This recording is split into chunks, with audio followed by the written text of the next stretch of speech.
Today on CrackBall Gaming, I wanted to talk about Madden NFL 21 because I've seen a lot of hate. I've seen some very poor reviews. Their user score is one of the lowest on Metacritic right now ever. And I wanted to talk about if all of this negative response is warranted or not. And I'm coming from the perspective of having played Madden a lot in my youth. Not very much anymore at all because of where they've gone with the series. And, of course, I have two people with me that have really probably never played Madden ever before. Well, I watched you play Madden. Yes, I have a good There might have been sometimes. one time where I pushed some buttons and tried to play. Probably not. Look, I've never touched a virtual football in my life. You've never touched football. a real football. No, that's not true. I made you touch one time. Not in a bad way, I hope. No. So, the reason I really wanted to talk about this was the dichotomy of what I see from YouTubers and reviewers and their viewpoint of Madden is a failing franchise. It's not innovating. It's not doing what it needs to do to bring people to buy it, to enjoy it, versus the sales that EA is getting every year from clearly people that are very engaged with that game. Which They says a would- lot otherwise. Yes. Right, because EA is not going to keep making that game if it's not making the money. What we have in the history of Madden is back in the day, Madden had competitors, and there were very good competitors.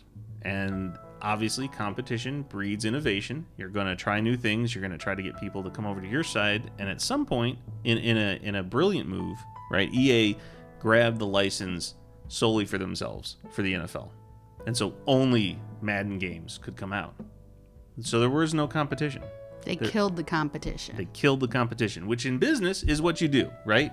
Mm-hmm. You want to win, and so that's what you go for. And so you have a lot of people like me who were playing Madden, maybe dabbling between two football games, types of games and franchises, and really enjoying new ideas, new innovations, pushing the boundaries of the graphics, pushing the boundaries of the AI, and all the things you could do. And now what do we see? For the longest time, the same game essentially. Essentially. When I look at that game every year, it looks like the game I played 10 years ago, 15 years ago. Mm-hmm. I mean, it feels like 20 years ago. I don't know. Well, I remember when you just stopped buying Madden because you said, this is the same game that I bought last year. Maybe they'll do something next year. I went through an entire generation on the PS4 and never bought a Madden game. Right. So that tells you it's been about 10 years. Mm-hmm. And yet the game itself, when I've picked it up, when I've tried it, occasionally when they've released one kind of for free after it's really late, it hasn't been, there are no real changes. They'll talk about stick, the hit stick, and they'll put in some modes here and there, but in general, it's always been the same core game. I mean, maybe the graphics improved and some of the play mechanics, things like that. But for the most part, it looks like the same game all the time. Right. Yeah. Now, they have the challenge, obviously, of being a football simulator. Football doesn't change that much. Mm-hmm. So every year they're going to put out a new game because they want to update the rosters. But their big innovation from a business standpoint was the Ultimate Team. They did this on FIFA, they did this on Madden, and this is their big moneymaker. Oh, yeah. Yeah, we definitely see that. Right. And so where their effort goes is always to support that mode. They've thrown in a little bit of a single-player storyline that looks horrendous this year. Oh, yeah. Yes. It looks nightmare fueled. Yeah, some of the character models like necks that don't seem to connect to heads real well. Just a little bit of proportionality's off, enough to make you just go, "Wow!" There's Combined with bad voice acting. ooh, and the eyes, the And dead, the eyes. the dead soulless eyes. The soulless eyes. Mm-hmm. So there's a lot of hate towards Madden.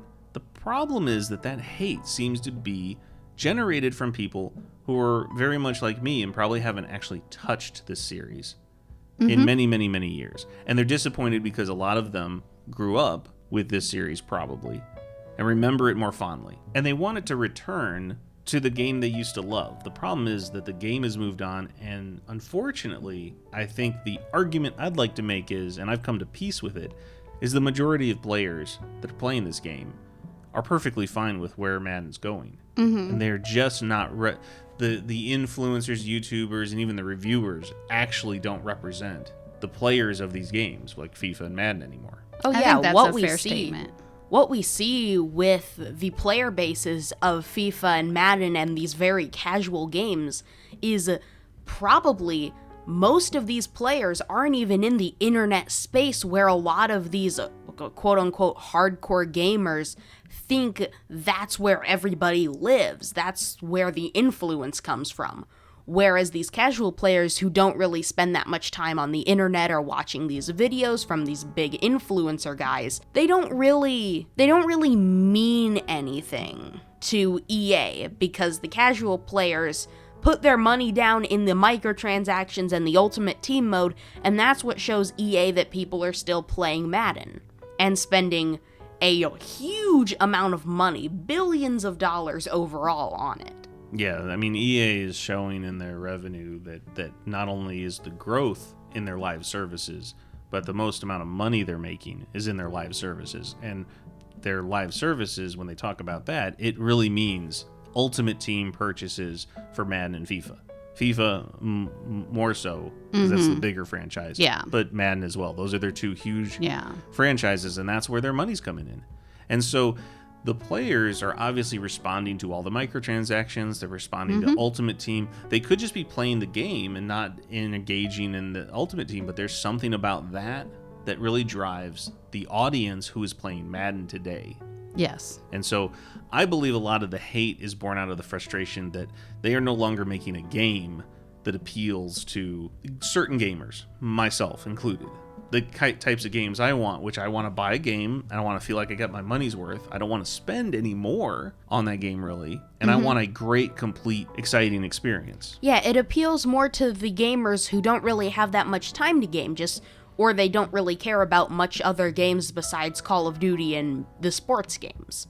Right. You have if you are focused on Madden, and that's the game you repeatedly play, that's even the game you might be playing with your friends, then that's where your money's going, your time's going, and so spending more money on the Ultimate Team card packs are not a problem. Right, because if you're a gamer, and there can be all kinds of different descriptions of what is a gamer, but there are definitely gamers that only play 1 or 2 games, and they're heavily invested in that game. And if they're enjoying it, they're going to stick with it. Well, and the answer to the innovation question, why, you grade down Madden and you say, the review scores aren't that good. And then you look at the user scores and it gets review bombed on Metacritic. And it's like, well, who are these people review bombing it? And I guarantee you, these are not the people purchasing the game. And that's the problem, is that there feels like the people have a consensus that Madden is a bad game. However, the sales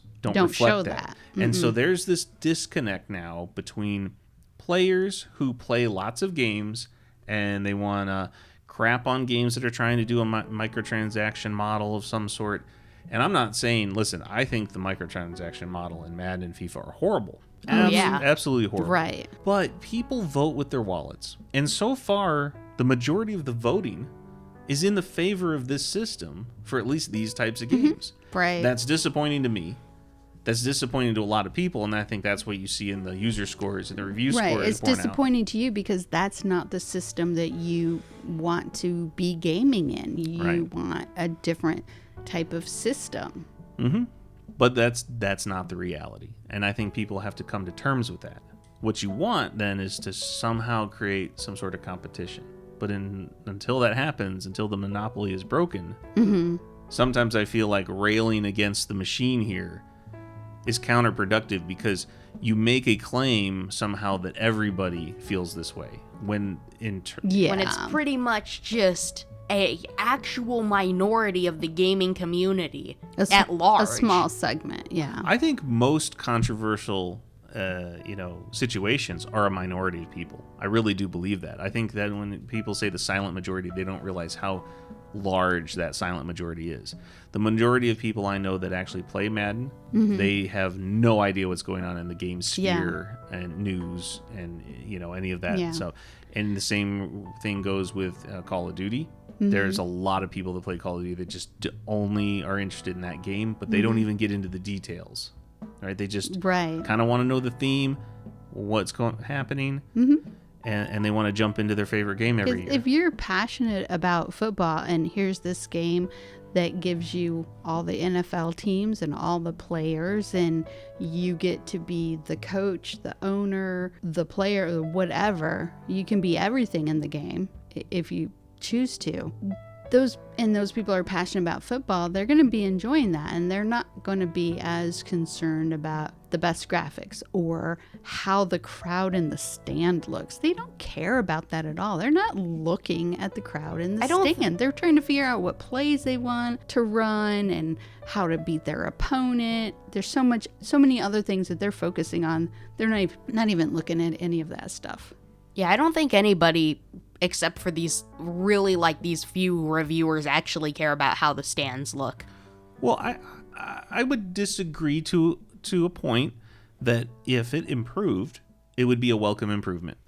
Yeah. Right? Yeah. But it's not a deal breaker. It's not a deal breaker when you're focused on the field. You're almost never looking at it. I did notice, there are a lot of things like you don't get a halftime show. You don't have a lot of highlight things in there that the models of the characters really look bad. However, again, when people are not making their displeasure known through their wallet, it doesn't matter. Right. If you look at a game and it doesn't look good, but you continue to buy it, then you're telling them you don't care. You're good with how it is. And that's the message that EA is getting, and that's the message that the Madden team's getting, and that's why you see it the same every year. And I understand that the pageantry of the NFL is missing from the game. As you said, there's not the halftime and everything like that. But when I think about it from the standpoint of, okay, how many football games are you playing? You're playing a season. So are you really interested in sitting through halftime shows? Maybe not every time, but yeah, you want to see production value. It's kind of like saying, are the cutscenes necessary in a game? Not always, but you want to see that. Right. So that's what I'm saying is, if you don't have those things, then you're not even attempting to put them in. If you're not having announcers that have a lot of variety in what they're saying or some energy, right, you're not putting the effort in. And that's what the big complaint overall in Madden is. The lack of effort every year in that game is kind of apparent. And that's a fair point. But of course, if people continue to pay in microtransactions in droves, and EA's making boku bucks every year, and their growth is constant every year, it shows that they see it as, we're on the right track. Don't change what you're doing. Don't put a lot of money into innovation, because innovation could ruin the growth we have. Yes. Because people keep paying more, so we're good. Because they're in a comfort zone. They know the game. They know how to play it. So they don't want that to change in a significant way. Maybe. You're talking about the players. We have no idea. Yeah. They just don't want to risk changing anything for the players. Right. Any final thoughts? No, I think everybody covered what I thought pretty well. All right. Yeah, because for me, where I stand is I'm sad. Madden used to be a great series I was invested in. I'm no longer invested in it, and I do hope for the day that they may change. But right now, the track shows that's not coming anytime soon. The majority of players playing that game are very happy where it's going. And I think people should kind of get off the back and understand that there are a lot of different kinds of gamers out there. And unfortunately, this genre, those types of gamers enjoy what EA is producing. All right. Well, that's been our deep thoughts today. We'll catch you later.